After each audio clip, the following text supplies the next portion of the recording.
Nais kong magbigay ng reaksyon doon sa sinasabi ni Senator Amy Marcos na bangag daw itong administrasyon na ito.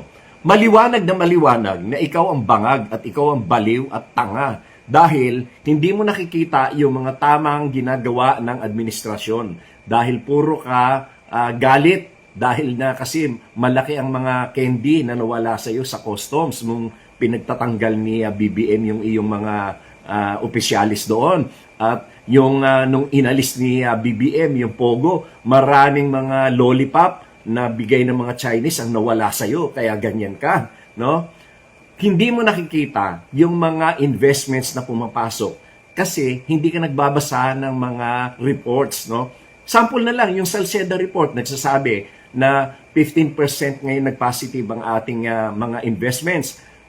Noong bago maging presidente si BBM ay negative 15 yan. So 30% ang naihabol na ni Pangulong Bongbong Marcos insofar as investments are concerned, no? Andyan yung Hyundai, andyan yung Samsung, andyan yung Mitsubishi at kung ano-ano pa. At kung malilikha na yung mga factories doon sa AI hub sa Clark ay napakarami ring mga locators ang mapupunta dyan at yan ay maglilikha ng daan-daang libong mga trabaho.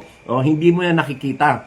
Hindi mo rin nakikita na ngayong panahon ni Pangulong Bongbong Marcos ay tumaas ng 96.2% ang employment rate, which is the highest in 20 years. Nagkaroon man ito ng pagbaba ng 95% itong last quarter of 2025 ay dahil yan doon sa sigalot na nilikha ng flood control scams na si Pangulong Bongbong Marcos mismo rin ang nagbunyag upang ito ay matigil. Siya rin ang nagpapaimbestiga.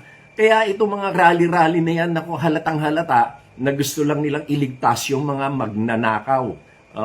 At sa party naman ng mahihirap, napakaganda ng programa ni Pangulong Bongbong Marcos sa agrikultura. Napakarami na ng pinagawa ng mga solar pumps para sa patubig. At mayroon ng mga dams na tapos para din sa malawakang patubig para sa mga sakahan.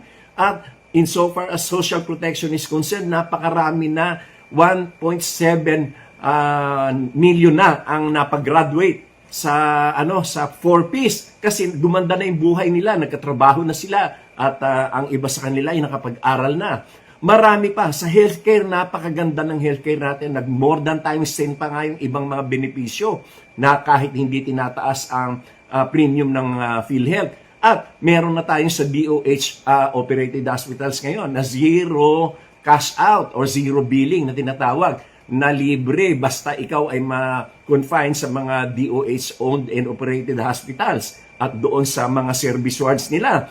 Napakarami pa. At ang ating mga peace and order situation ay napakaganda.